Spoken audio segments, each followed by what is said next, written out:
এখানে তারা brush fire করে মারছে। নানুন সারা রাত আগুন জ্বালাইছে, নানুন সারা রাত দেব প্যাক প্যারা সব জ্বালাইছে সারা রাত্রে। সিরাজুল্লাহ ক্লাব যেটা দেখেন এখন, এইটা ছিল একটা গড়। এই বেড়ার গড়গুলি সব ভাঙিয়ে নিয়ে লাশগুলির উপরে দূর থেকে গুলি করে মারছে। এইরকম টানা দিয়ে রয়েছে, এরকম টানা দিয়ে রয়েছে। বর্বরতার শেষ সীমা যেটা আছে সেটা।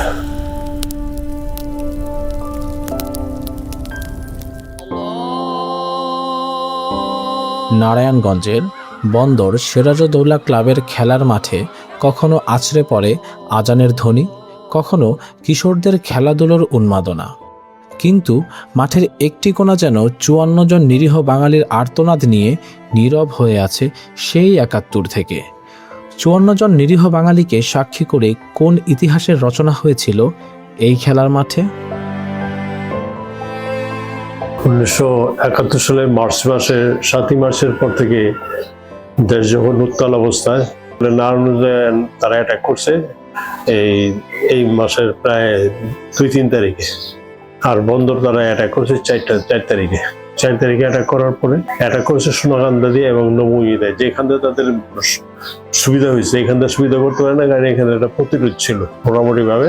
তারপরে সকালবেলা আজানের সময় আমরা গুলির আওয়াজ পেয়েছি বন্দর থেকে বৈশাখ, যে উত্তর এবং দক্ষিণ দিকে। তখন আমরা বুঝতে পারছি যে বন্দর ঢুকে গেছে আর্মিরা। এর পরবর্তী সময় দেখা গেছে যে তারা 10:30 11টার সময় ওরা আস্তে আস্তে সব নবীগঞ্জ থেকে এবং এই সোনাকান্দা থেকে যা পাইছে রাস্তাঘাটে ধইরা, বাড়িঘর থেকে ধইরা কি করছে, একসাথে করছে এই জায়গা সবাই বন্দরে এসছে। সিরাজুল্লাহ ক্লাব যেটা দেখেন এখন, এইটা ছিল একটা গড়, চৌচল একটা বড় ঘর। কিছু সংখ্যক মানুষ রাত্রে পলায় এসে ঢাকা থেকে, তারা কিছু সংখ্যক মানুষ রাত থেকে এই ক্লাবটা ছিল। তারা ধরা পড়ে গেছে গা।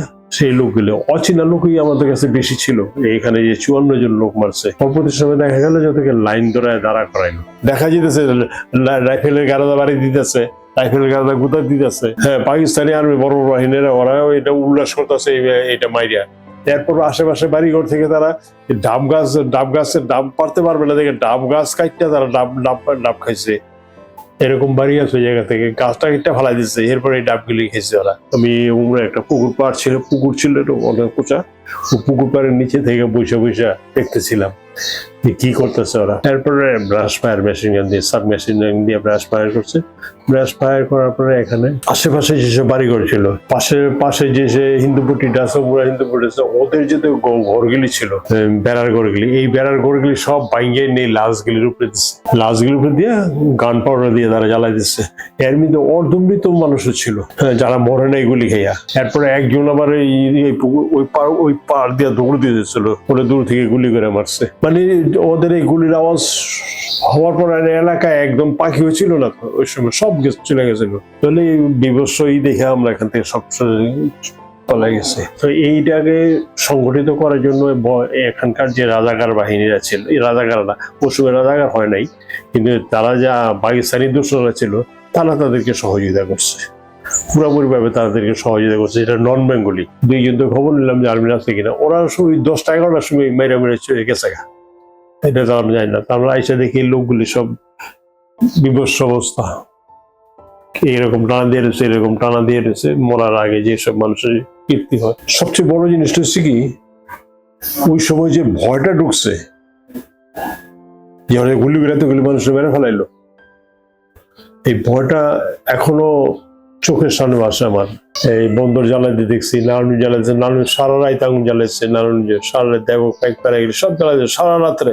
বর্বরতার শেষ সীমা যেটা আছে সেটা, যার জন্য এই স্মৃতি শুধু আমি যতদিন থাকি ততদিন আমি যতটুকু সম্ভব আমার দেখাশোনা করতে। না, আমার কাছে পাকিস্তানি, আমি পাকিস্তানি ঘৃণা করি, এখনো পাকিস্তান নামের উপরে ঘৃণা করি। আমি আমার মন থেকেই আসে তাদেরকে সম্মান করা উচিত, যারা এই দেশে রক্ত দিয়ে দেশটাকে স্বাধীন করে দিয়ে গেছে। তাদের রক্তের বিনিময়ে এই দেশ স্বাধীন হয়েছে। আমরা যুদ্ধ করছি, আমাদের রক্ত হয়নি, আমরা এখনো জীবিত আছি, কিন্তু তারা তো দেখে না এই দেশের স্বাধীন। তাদেরকে সম্মান করা আমাদের নৈতিক দায়িত্ব। স্বাধীনতার এতগুলো বছর পেরিয়ে যখন জাতি ভুলতে চলেছে তার ইতিহাস, সেখানে এই মাঠের কোণে অতন্ত্র প্রহরী হয়ে দাঁড়িয়ে থাকেন বীর মুক্তিযোদ্ধা নাসির কাজী।